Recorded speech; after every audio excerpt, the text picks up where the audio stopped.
Chaque jour, nous utilisons notre cerveau pour faire face aux nécessités de la vie courante, pour réfléchir, pour décider, plus ou moins consciemment. La façon dont fonctionne notre cerveau influence bien évidemment nos comportements, notamment au travail. Voyons comment. Tout d'abord, vous le savez, notre cerveau est une machine incroyablement complexe et performante.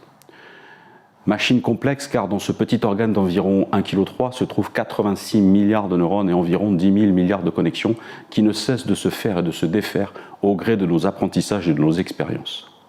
Machine performante car elle est capable d'inventer et de créer à l'infini.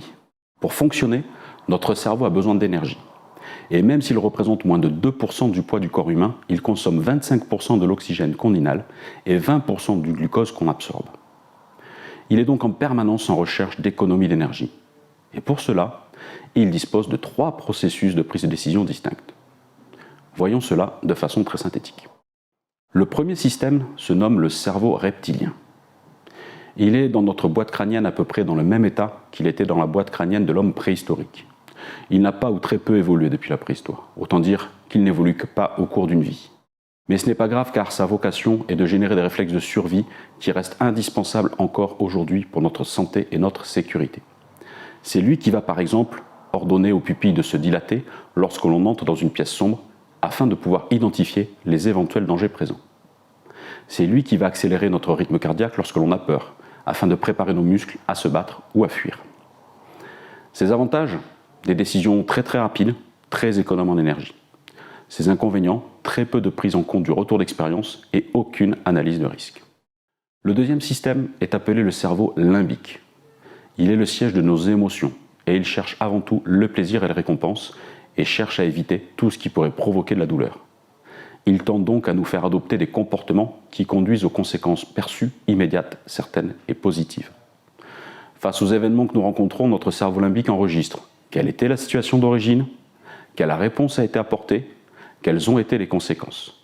Il stocke alors ces informations et les réutilisera en cas de situation similaire. Il se nourrit ainsi du retour d'expérience pour créer des routines qui permettent des prises de décision rapides et économes en énergie. Ces avantages, des décisions de plus en plus rapides et de plus en plus économes en énergie au fur et à mesure que notre expérience se forge. Ces inconvénients, s'il s'appuie sur le retour d'expérience, il ne focalise que sur le résultat final sans se préoccuper des risques pris. Il peut ainsi être amené à développer des routines dangereuses tant que le résultat est satisfaisant. Le troisième et dernier système est le néocortex. C'est la plus grosse partie du cerveau. Il est le siège de nos réflexions et de notre conscience. C'est lui que l'on mobilise quand on réfléchit, quand on se creuse la tête, quand on se concentre.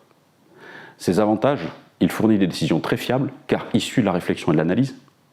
Ses inconvénients, il nécessite beaucoup d'énergie et de temps. C'est lui qui consomme l'essentiel de l'oxygène et du glucose utilisés par notre cerveau. Nos décisions du quotidien sont prises par l'un ou l'autre de ces 3 systèmes. En passant du reptilien au limbique, puis du limbique au néocortex, on limite le risque d'erreur, mais cela nécessite plus de temps et d'énergie. C'est ainsi qu'en moyenne, notre néocortex n'est sollicité que pour environ 5% des prises de décision. Bien sûr, cela peut varier d'un jour à un autre, d'une situation à une autre. Plus on est novice dans une activité, plus on va avoir tendance à solliciter les néocortex.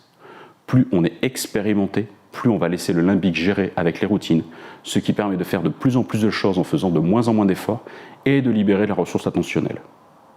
C'est un processus normal et absolument nécessaire. Mais il faut bien prendre conscience qu'on peut développer des routines favorables à la maîtrise des risques. Le meilleur exemple, mettre la ceinture de sécurité quand on entre dans la voiture. On peut aussi malheureusement développer des routines dangereuses puisque le limbique ne s'intéresse qu'au résultat final. Ainsi, si je prends l'habitude de ne pas respecter une règle et que je ne me blesse pas, mon limbique va m'inciter à faire confiance à cette routine sans se poser la question de la réelle maîtrise du risque. Nos routines méverteuses ne sont par ailleurs pas toujours fiables. Qui n'a jamais fait craquer sa boîte de vitesse même après des années de conduite? En situation connue, nos routines prennent le contrôle en mode pilotage automatique. Elles incitent le néocortex à se mettre au repos ou à se mobiliser sur d'autres tâches qui nécessitent de la concentration ou de la réflexion. Dans les 2 cas, le résultat est le même. La vigilance et la conscience ne sont pas disponibles pour repérer les dangers et agir en conséquence. C'est exactement ce que l'on vit dans 2 situations banales que vous connaissez tous. Envoyer un SMS en marchant. Marcher fait appel au limbique, qui a acquis la routine de la marche, et envoyer un SMS mobilise le néocortex. Résultat, Impossible de voir la marche, le trou, l'obstacle, et c'est l'accident. Téléphoner en conduisant. Conduire fait appel au limbique, téléphoner mobilise le néocortex.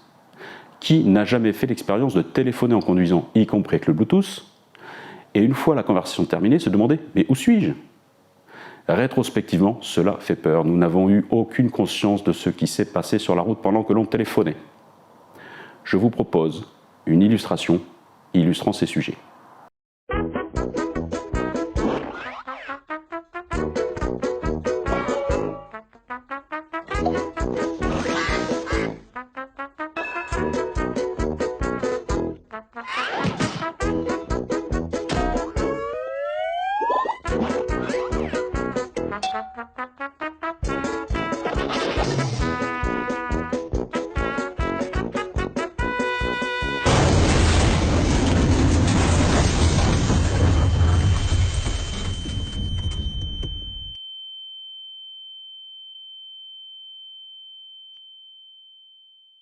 Il ne faut donc pas trop faire confiance à son propre cerveau, car il nous tend des pièges en nous faisant croire que passé plus présent égale futur. Sous prétexte que jusqu'à maintenant il ne m'est jamais rien arrivé, je crois alors qu'il ne m'arrivera jamais rien. Combien de fois entendons-nous « Ne t'inquiète pas, on a toujours fait comme ça et il ne s'est jamais rien passé » jusqu'au jour où.